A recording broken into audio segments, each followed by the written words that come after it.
we are recording. So, and this doesn't get edited. This just gets put up there. So, okay.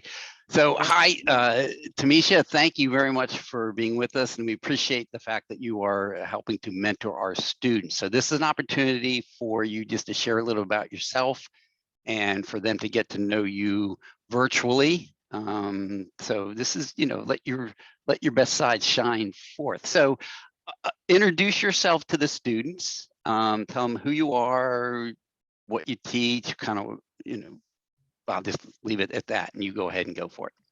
Okay. Well, hello, professionals. I am Dr. Thomisha Duru.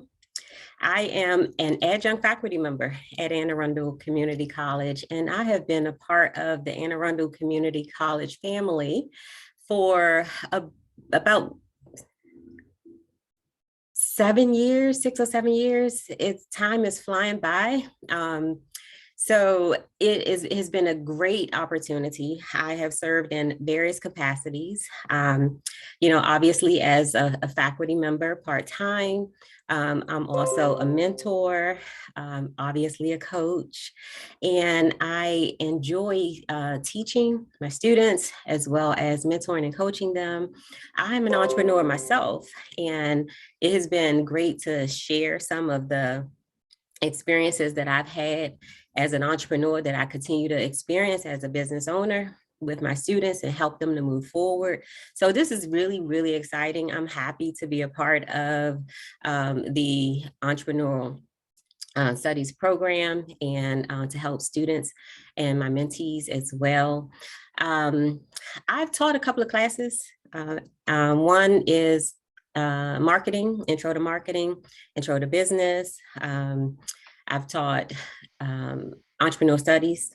So I am pretty well versed in what is needed and required to help my students and my mentees be successful throughout this process. So thank you for having me, Steve. And I also thank the chair, Stephanie, for, you know, having me be a part of this as well. So I appreciate it.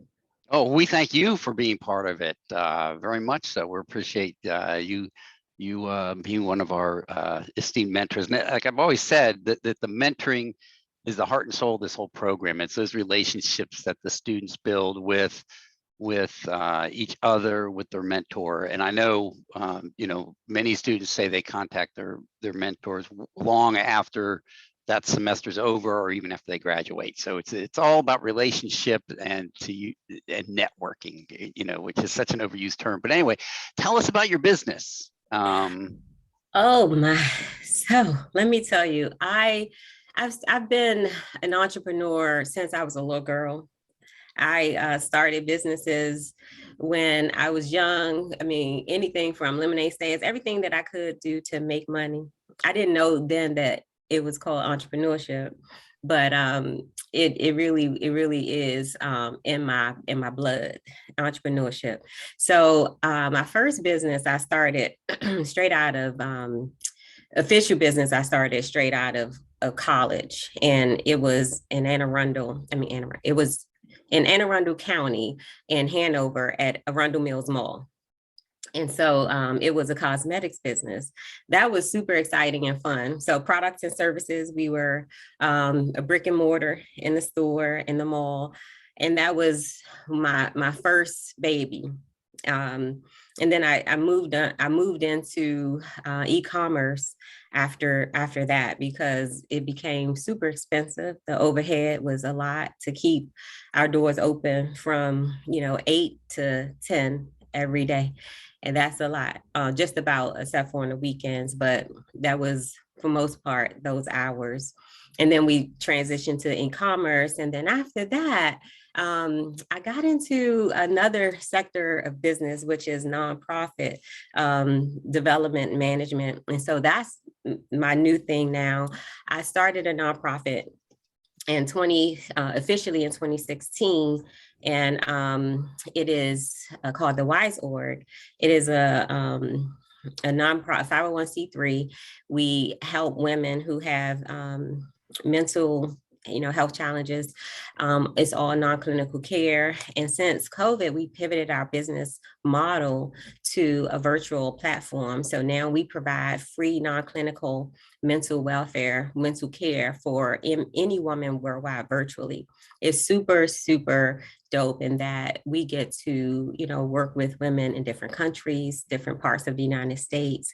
And during this time where things are still uncertain, 2 years later, these types of products and services that we offer is super paramount because it's not enough resources available out here for everyone to, get them the supports that they need. So I'm super proud to be one of the many people out here in the community and even virtually that are, truly trying to help and give back. So that's my baby, that's my business, my latest. I also I started coaching through AACC, and I started my own coaching practice. And it was really actually a spinoff from my nonprofit because the women needed more even after the programs and services ended. So I started, coaching them. And that coaching business is called drthomisha.com. And we focus on, I call it myself the mental mobility coach, so it's like, mental mobility continuously because, we got to be kind to our mind and take care of ourselves. And so my focus is a wraparound service, through, the nonprofit world, and then going into private sector and helping, individuals who can't afford to pay for, coaching, and we bring it for, a very low cost. But those are my two babies. And then I think I told you before, Steve, that out of that also I birthed a book and I shared it before. So this is my latest book. It's called Feeling Stuck. It's 7 Steps to Mental Mobility. My baby is mental wellness all the way.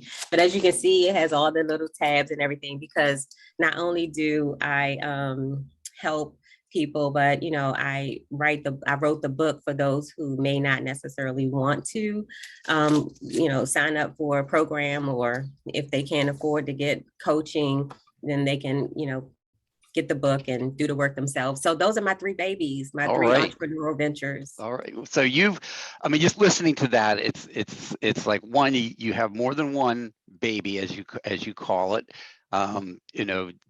to meet people's needs. That's one of the things we talk about in business is how to meet people's needs. And you say, well, there's this way, there's this way, there's this way, but also, and you mentioned, changing your business model, which some people would say pivoting, which is also an overused word these days. But the pandemic happened and you had to change. So that experience, I think, of doing more than one business, publishing a book, coaching, working with focusing on women, having that niche, all that experience you bring to the table, which can only benefit our students. And I'm thinking, well, all our female students, but also our male students also need to hear what you have to say. Well. Absolutely. And so here's my next question for you is, what at the end of a semester, after you finish a semester of mentoring with a group of students, what do you hope they say about what they get out of this?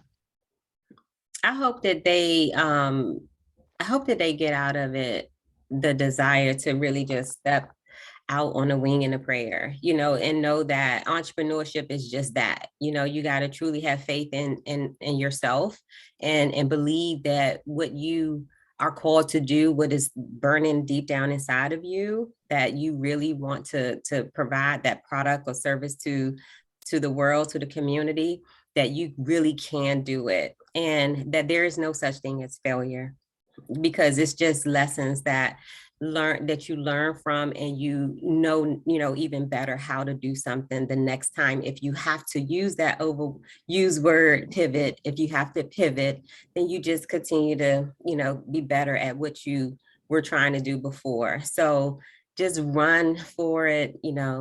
If you miss the stars, what do they say? If you miss the moon, you'll be amongst the stars. So just go out there and do it, and just try to have fun with it, because that's what entrepreneurship is all about, is getting out there and being bold. Yeah, yeah, well, that's sage advice.